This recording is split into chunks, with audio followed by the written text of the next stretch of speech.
J'ai fait un film que j'estime très intime, très proche de moi, de ma vie, de mon passé, de mon histoire d'exilé.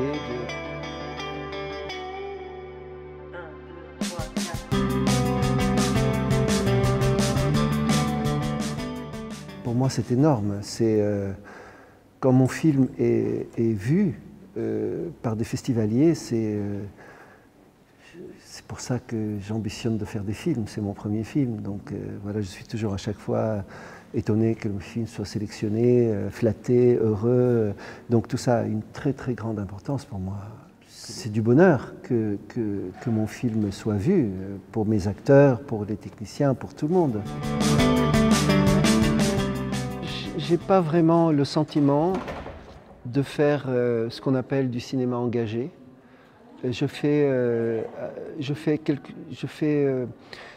un film que j'estime très intime, très proche de moi, de ma vie, de mon passé, de mon histoire d'exilé, du pays de mon enfance, de la terre de mon enfance. J'ai fait un film sur cet amour fusionnel qu'il y a entre un petit garçon et sa maman. Et c'est vrai que ce sont des thématiques qui sont peut-être universelles. Et c'est peut-être ça, alors, si c'est engagé, c'est merveilleux, mais c'est au-delà de mon ambition. Je ne faisais pas un film de société engagée.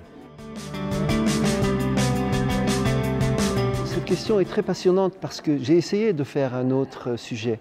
J'ai essayé de faire deux autres sujets que je pensais seraient beaucoup plus facilement réalisables parce que c'était des sujets qui étaient beaucoup plus en prise avec l'actualité du Liban d'aujourd'hui, les réfugiés, la jeunesse libanaise et tout ça.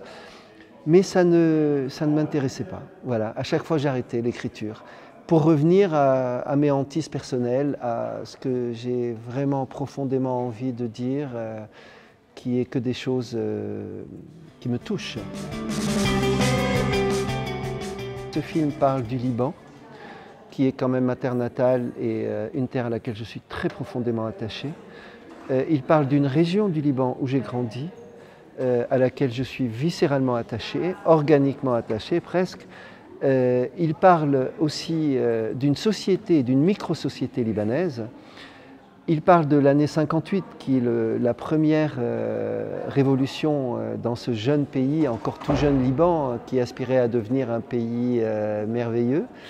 Et ensuite, il y a la mère et l'enfant.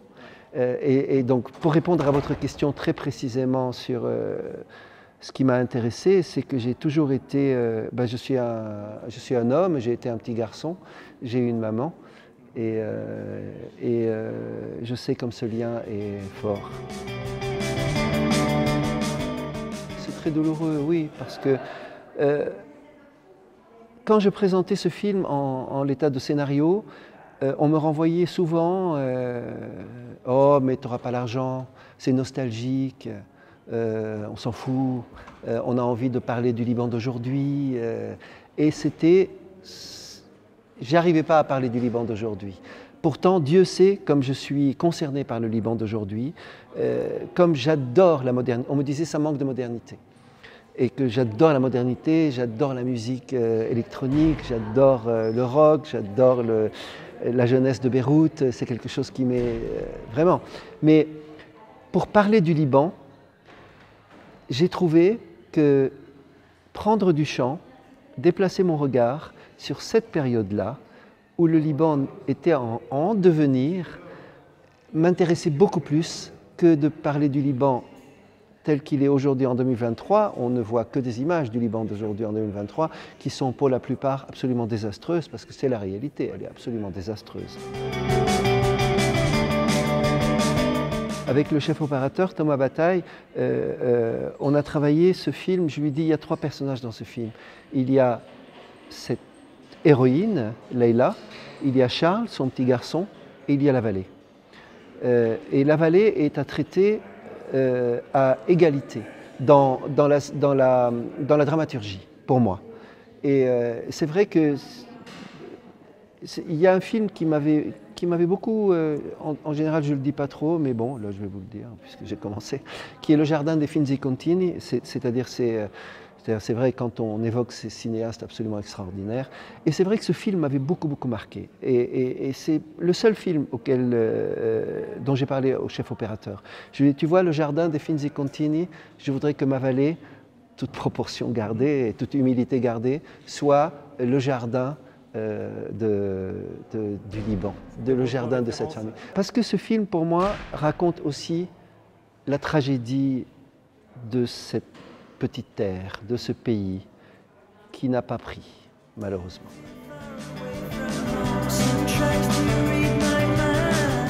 La libération, entre guillemets, de la société française, elle ne date pas d'il y a très longtemps.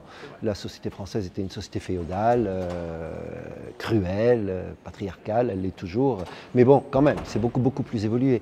Ce qui comptait pour moi, c'était d'amener des figures d'étrangers dans cet endroit, et pour cette jeune héroïne, qu'elle soit confrontée à une autre mère, à un autre fils, et des étrangers.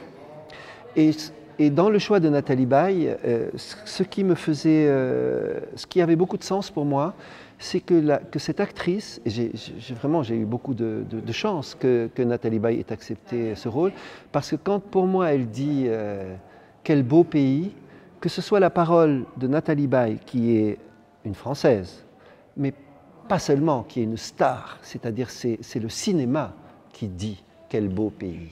C'est comme si la beauté de ce pays, elle était presque un décor de cinéma, comme si tout ça est déconnecté du réel. C'est comme, je pense, le rêve du Liban a été un peu... ça n'a pas pris dans le réel.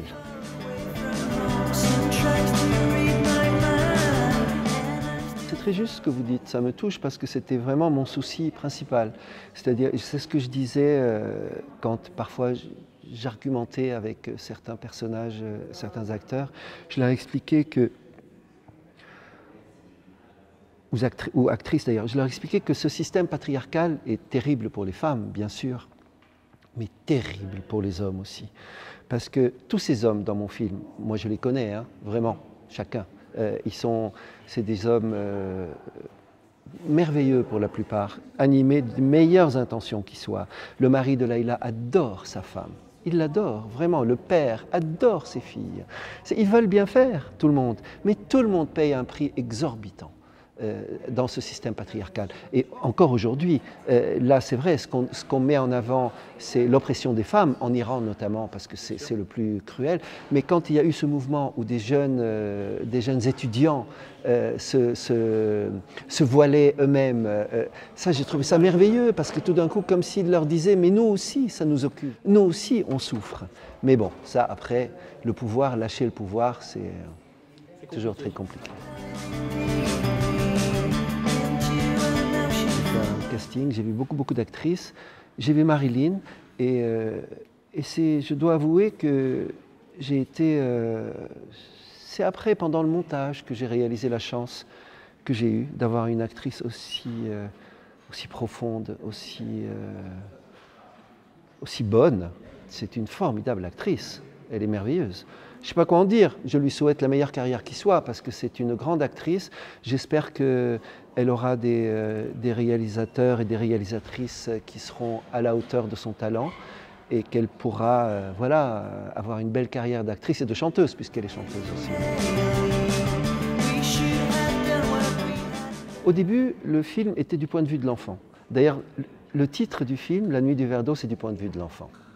C'est comme si l'enfant se souvient de la nuit du verre d'eau. Et puis après, ça s'est déplacé pour devenir le portrait d'une jeune femme. Mais moi, je suis un petit garçon. Donc, c'est mon regard aussi. Donc, ce sont nos deux regards. Le regard du réalisateur, qui est l'enfant. Mais j'aime bien ça. Là, le scénario que je suis en train d'écrire, c'est 3 regards. J'aime bien cette multiplicité de regards. J'aime bien ça au cinéma. C'est vrai que c'est rare. C'est rare. De plus en plus rare. Et d'ailleurs, j'ai remarqué que les lecteurs, dans les commissions, ça les questionne toujours. Ils aiment bien un seul regard, ça rassure, ça conforte. Ouais. J'ai pris une vraie distance.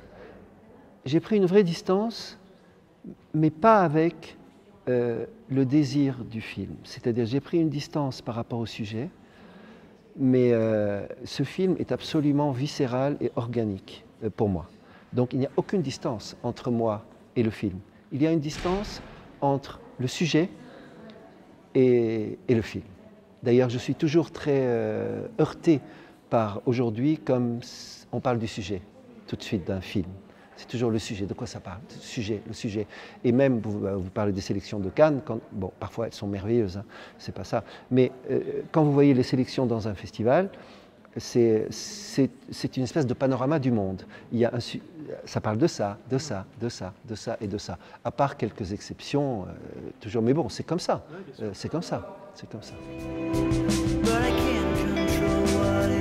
Je sais pas. Vaste question. Non, oui, vraiment très vaste question. J'aurais tendance à dire que ça peut juste accompagner un regard qui est...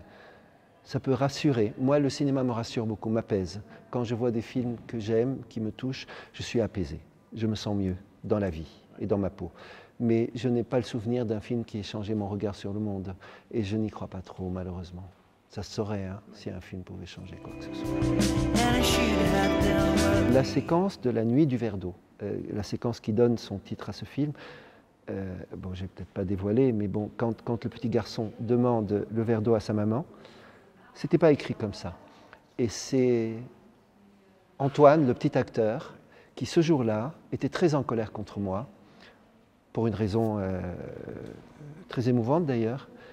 Et c'est lui qui a fait que cette séquence a été... s'est passée comme ça. Moi, je viens du théâtre. Je suis un acteur de théâtre. Et Vitesse disait cette chose qui est très rassurante, qui disait il y a le spectacle rêvé et puis le spectacle qui est dans la réalité. Non, ce film ne ressemble absolument pas au film dont je rêvais, mais quand je regarde ce film, tous les plans correspondent exactement au film que j'avais envie de faire. Donc voilà, c'est une réponse contradictoire, mais c'est vraiment ça.